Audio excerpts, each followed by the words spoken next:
Clarissa here, and I forgot to put in my headphones. Okay. All right. Well, they're in now. Heavens to Murgatroyd. There are just so many moving parts on this whole thing in the beginning, but it's good to see you here. We are going live. Something that we very rarely do, actually. We don't go live much, but we're going to be doing a lot more of that in 2021. Very exciting guest today. We're starting to move a lot toward authors, and I'm going to be creating a whole show around people that have books and authors. So you're going to want to stay tuned for that as well. Really cool thing that you should know is that these videos can be seen on Apple TV, Android TV. We're on Zumo, Pluto, Amazon Fire. We're all at Roku. So that's really cool. So as of 2001, we've moved ahead now very quickly into all the OTT platforms. So these videos that you see now live, you'll be able to see them over there as well, which is really cool. The podcast of this interview can be heard on Apple Podcasts, Google Podcasts, Amazon Music, Stitcher, Spotify, Pandora, and Podbean. And you're not going to want to forget to get over to clarissaburt.com, where you can see the In the Limelight magazine. It is intelligent media for the savvy entrepreneur, where we have Orazio Pagani on the cover. He is a supercar and a hypercar maker, friend of mine in Italy. And so he was so kind to let us use his likeness for the cover. And we have a fabulous story in there about him as well. If you ever want to write for the magazine, do let us know. As I said, it is all about entrepreneurs, and authors are entrepreneurs too. So I do, before we get that, before we bring on the guest, I want to remind you also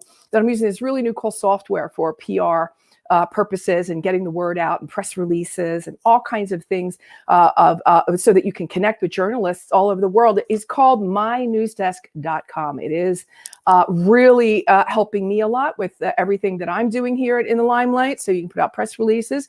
This is a way to get your story covered. You've got billions, not millions, billions of resources that you are able to access through My News Desk. And it's just a really cool tool. You're going to want to get over there and check that out. Well, without further ado, I am going to bring in our guest because I was really intrigued, not only because of the Italian connection. You know that I all know that I've lived in Italy, or had lived in Italy for 30 years.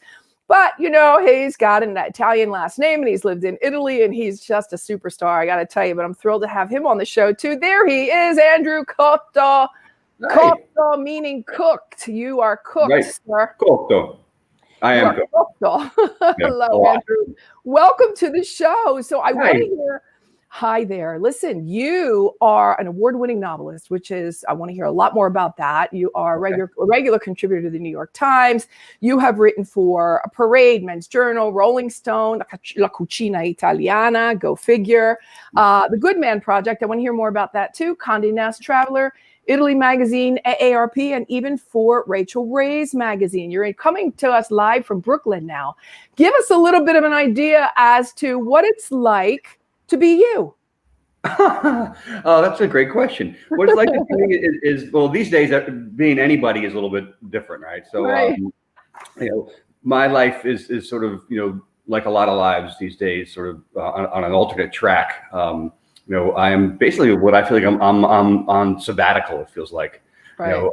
And I'm using this time, to, of course, remain safe, but also to be really productive. I mean, I know your focus is often on entrepreneurship, and I'm really using this opportunity to write and write and write, to prioritize the things in my life that matter most to me, right. To come out of it, I hope, in just, a better place. I mean, I know it's really an unfortunate circumstance, for lots of people, but I'm using it as an opportunity just to better myself, to advance my career, to enrich my relationships with people, and I feel like I'm doing a pretty good job of it so far. Right, awesome. Well, I just want to let you know we've got a couple of comments coming in from Italy. We have Fabiola Peregali who's saying buona serata.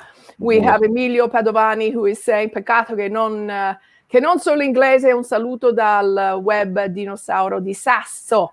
So hello, Emilio. He's sorry he's not speaking English, but we say hello to him as well. Pino Gigante.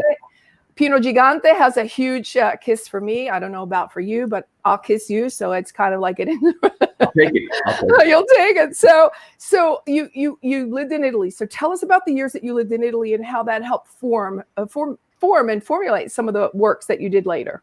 Yeah, I mean, it's that year in Italy is the most important one of my life, I believe. And I was When I got out of college, I really wanted to be a teacher and a writer. It was my dream. But I also didn't want to be a starving artist. And I kind of chickened out, and I took a job in the entertainment industry, which is a job I really liked. It was a wonderful position. I was in sales and marketing, and I was traveling and meeting wonderful people, and I enjoyed it very, very much. Right. But I went sort of coincidentally. I won a trip through the company I worked for. I won a contest, and the contest was you can go anywhere. You can go on a cruise. Right. And I didn't want to go on a cruise. I don't want to sit on a boat, in tiny rooms and eat buffets. Not my favorite either. Thinking of money instead, I want to go to Italy. I'd never been to Italy. I'm Italian American. I'd never stepped foot in the country of Italy until I was in my late 20s. I went for the first time. And I was there for 2 days, and I said, I'm living here. I'm not, going to live the rest of my life without having lived for a while in Italy. And 3 years later, I quit my job and moved to the hills south of Florence to live for a year and write my first novel. And I did. I wrote my first book, The Domino Effect, is a coming-of-age story. And I wrote it entirely while living in Italy and sort of immersing myself in the culture, the splendor of what's available there. And I always intended on coming home. I wasn't going to become an expat yet. But I also just realized when I was there, just how important it is to at least adopt as much of that kind of lifestyle that they lived there that I could, and incorporate it into what I was doing at home. It also really informed my writing. I mean, everything I've written since then has really been, even if it's not directly about Italy, is about that sort of that way of life. That importance of family and good food and just living life slowly. So it's been in all my books ever since, including the one that came out a couple of years ago that's set in Italy. It's very much about an American who goes there on holiday and says he's not leaving. And that in that case, he doesn't go home at all. Okay. So that would be the Cucina Italiana. That's Cucina Tipica, an Italian adventure. Excuse me. Sorry. Yeah. Yes, I'm so sorry. Cucina Tipica, an Italian adventure. Forgive me for that. Yeah. So I mean, as I had told you pre-show, I lived in Italy for 30 years. So I know pretty much every nook and cranny, and I think it's one of the most splendid places for sure on the planet. Yeah. I also, Andrew, just so you know, I decided that I wanted to be an Italian citizen as well. So me too. I am an Italian citizen. No Italian blood. No Italian blood, but I am an Italian citizen. Then we come to your latest work, which is your newest work. I think it dropped about 2 weeks ago, called Black Irish Blues. So we went from being from Italian to Irish. I know. One of the things that's sort of a burden on my career as a writer is that I jump genres all the time. I should have just been like a romance writer or something and just wrote romance books. But so I jump all over the place. My second book, my first one was a coming of age novel, which I mentioned, The Domino Effect. Right. There's Cucina Tipica, of course, which is a travel adventure story. Between those two was a book called Apertivo Blues, a Brooklyn mystery. It's a noir. I really like the mystery genre a lot. Not like whodunit mysteries, but sort of more real life type, noir. People on the fringes of society. And Apertivo Blues, a Brooklyn mystery, set in Brooklyn, obviously, on the dawn of gentrification in the 90s. And the protagonist is not a detective, but a chef. Right. And he sort of uses foods as his means of communication. And I wrote the sequel to that, Black Irish Blues, and that just came out a couple weeks ago. It's the same character. He returns to his hometown in New Jersey to sort of redeem his family's Sicilian curse. Wow. Yeah. Interesting. It's really very fun. Interesting. Well, I'll tell you that I'm Irish and I'm from Jersey, so there's a little bit, and I think they call me Black Irish because I have dark hair, but I could be wrong, and I digress. I think that you would qualify. I mean, Black Irish is it's a dated term, but it refers to people from Ireland who almost look Italian, and their hair is black, right? It's sort of the black hair, blue eyes. Who's the quarterback for the Packers is Black Irish, right? With Rodgers, that's his name, right? Black Irish. Paul Ryan, the congressman. Okay, sure. He's Black Irish, right? And you don't hear the term very much anymore, but it exists. And when the story is about someone of that background and who's sort of the center of the mystery. Right. So then, when the book dropped a couple of weeks ago, you did this fabulous Instagram event where you were, you were reading some passages from the book, and you had someone playing music there, and this lovely woman who was singing, I believe. Yeah. Yeah. What an event. That was it was like such a happening. I mean, that's one of the that we were talking about, like, what we're doing during these times, like I never would have thought of that. So when I had the Cucina Tipica book release party, I had an event. I like party. I think book readings can be kind of boring, right? You go to a bookstore, there's like a bottle of wine and a bucket of ice and some crackers. You sit there quietly and you read a chapter, then they clap, right? And then you sign books, everybody goes home. Right. I don't find those particularly fun, and I like to have fun. So I threw a party for the Cucina Tipica release, and 200 people came. It was at a music venue in Brooklyn, and that woman who appeared at my party, her name is Betty Smith. She's a soul and rock singer, just an incredible talent and a really dear friend of mine. We're pals. We're neighbors in Brooklyn. We hang out. We eat together. We have fun. And so she played that party. Then she also came over for my Black Irish Blues Instagram, Facebook party. And she sang. I don't know if you caught this part, but I actually played with a couple songs with her too. I didn't watch the whole thing. I have to be honest, because I know that your reading must have been, I'm going to say it was a good 20 minutes, if not more. Yeah, it was a little lengthy. And that's okay. My party, right? I know. No. I listened to the whole thing, but eventually I had to get back to work too. The whole event is on YouTube, on my YouTube channel. So if you want to see it. So Betty sang with her guitarist, Curtis J., who's also my friend. They came over and I played 2 songs with them because I play a really bad guitar, though I don't want to, deny myself the opportunity to play it. And then they played 2 more songs while I made dinner. I fried lamb chops. I made fried lamb chops. What I did during the I saw that. I think I saw it. Yeah, I saw that. That part was you missing. You saw that part. I saw that part. I did a series during the first 3 or 4 months of the lockdown called the Apertivo Hour out of my kitchen in where I would read passages from my books that had food in them, and then I would cook what I made. Right? So I kind of emulated that with the book release party where I read a passage that had fried lamb chops in it. Right? And then I made, when Betty and Curtis were still playing, finishing up their set, I made the fried lamb chops and I demonstrated How fun is that? to the audience. Yeah. We got a couple more. Food, music, books, friends, right? People, it was just the best. Absolutely. We got Salvatore Romano coming in and saying saluti dall'Italia. So he's saying hello. We've got Ilenia Nardo is saying Clarissa Burt. So she's giving a shout out. And then we have Salvo Bonvegna who's saying ciao, ogni tanto ti seguo, sempre splendida ed eclettica.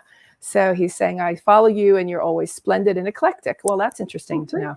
Ciao a tutti gli italiani che ci seguono. So and Andrew Cotto, anche lui è italiano. Italo americano, ma is Italian. Do you know where your people are from?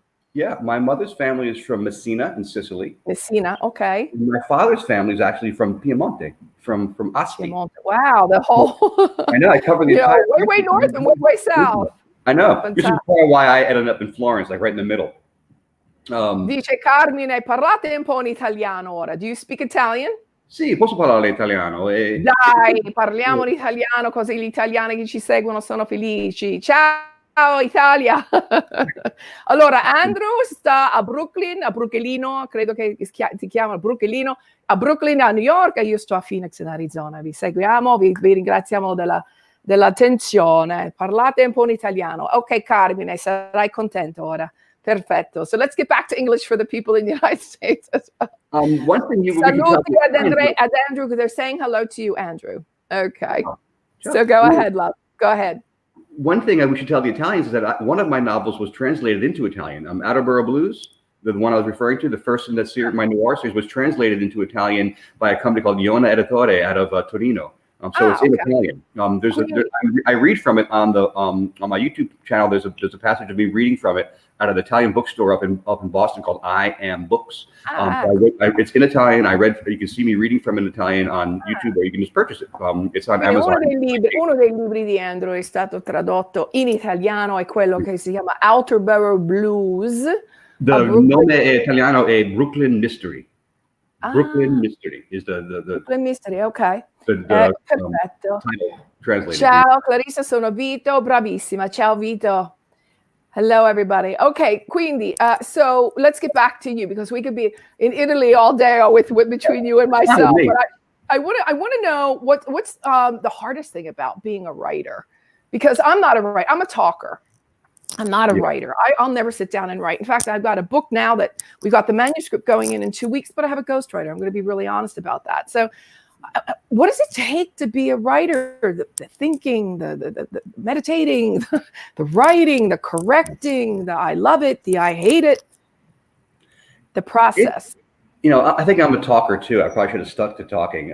It's hard. I mean, for me, it's just a necessity, right? I don't think I couldn't not write. I mean, my ambition is to communicate with people. I have this need to sort of. I also teach. I'm a professor of English, so like I like being with people, seeing them, communicating, exchanging ideas. I also like to be the center of attention. I want to be the person who's telling the story, not just listening to the story. And I had this need to tell stories. It's been with me, my whole life. And that's, I resisted it, as I mentioned earlier. And I went into the corporate world, and it just was just coming out of me. So I had to do it. So the way it is done, I find, is through constant engagement. And when people ask me, like, I want to write, I say, are you ready to write every single day? And I don't mean every single day, 365, I just mean like to really write on a regular basis, to get your butt in that chair where you do your work, right? Wow. Every day. Not only because that's how you get things done, that's because the process works, right? If you're not engaged, if you're not immersed in it, right? You're not following it every single day and engaging in it in some way or form on a regular basis, right? It's not going to happen. Right. So when I'm writing a story, I'm writing it every day, not just I want to get it done, but because I know that ideas are going to come to me when I'm sleeping. The ideas are going to come to me when I'm exercising. Ideas are going to come to me when I'm cooking. Right. So it never leaves me. It stays with me. And therefore, when I sit down to do my writing, it's all waiting there for me. Yeah. So when you drop a book like you just did 2 weeks ago, when Black Irish Blues dropped 2 weeks ago, is it, I know you have to go then into a promotional process, and I get that, but it's kind of like, whew, now I don't have to think about my next book for a couple of weeks, months, years, or are you already on the next opera? Always. I mean, I'm always engaged in a narrative, whether I'm physically writing it or formulating it in my head, but mostly I'm always physically writing the books because I'm formulating in my head while I'm writing, right? I mean, I have a sequel to Cucina Tipica coming out in a few months in March, right? I'm already working on another book now. I'm writing a book called Pasta Mike. It's a work of fiction, but it's about a really dear friend of mine who we lost, as a matter of fact, 8 years ago yesterday. And it's really about, friendship and the power of friendship on people. And I was trying to write it in a memoir-ish way, and it was just too painful. So I've sort of adapted it to fiction, and that's what I'm working on now. And before we got on this interview, I was writing this morning, so it's with me every day. So the work is cathartic.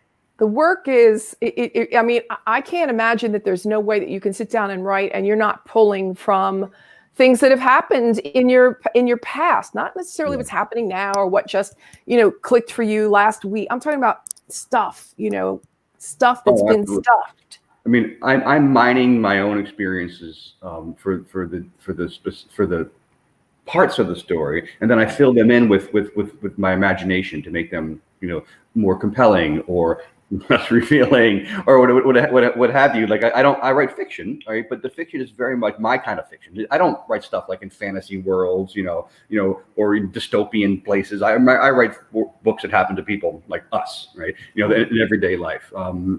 In contemporary times as well. And, I am drawing on my own experiences and things that go back.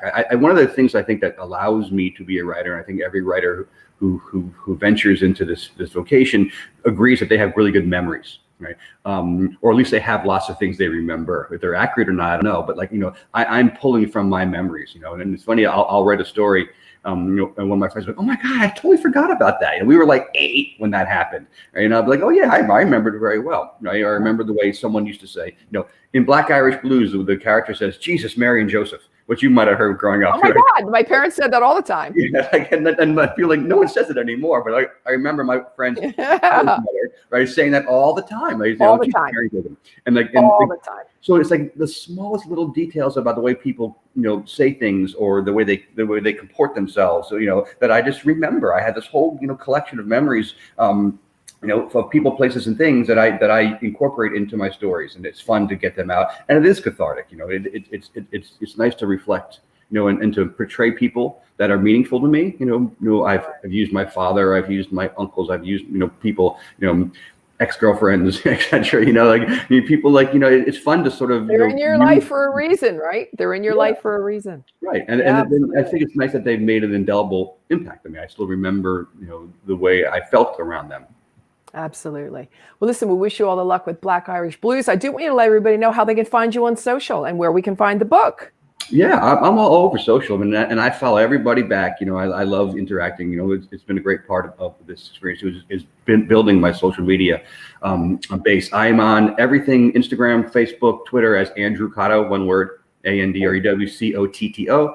Cotto. I have a website, andrewcotto.com. The books are available everywhere, and of course, Amazon is where most people buy their books. But if you want to support your local bookstores, they probably don't have it on the shelf. But you can ask them to order it. It's available, nationally, internationally, through major distributors. So if you ask your local bookstore to order a copy for you, they will. Otherwise, of course, Amazon, Barnes and Noble, the regular places. Awesome. Well, I do want to thank you again. And let's follow each other on social and let us know when the next book comes out. We definitely want to know about that. All right. Sure. It'll be in March. It's called Cucina Romana. It's set in Rome. Same characters from Cucina Tipica. And I will definitely let you know and get you a copy.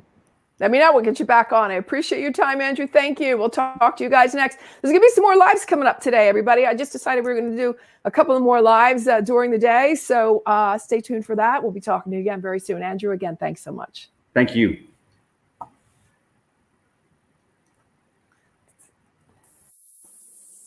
Thanks for listening to this episode of the In the Limelight podcast, intelligent media for the savvy entrepreneur. You can listen to this and all of my podcasts on Apple Podcasts, Google Podcasts, Stitcher, Spotify, Pandora, and Inspired News Radio. You'll find all of my videos and the In the Limelight digital magazine on ClarissaBurt.com. And don't forget to connect with me on social pretty much anywhere. Stay well until we meet again. In the Limelight.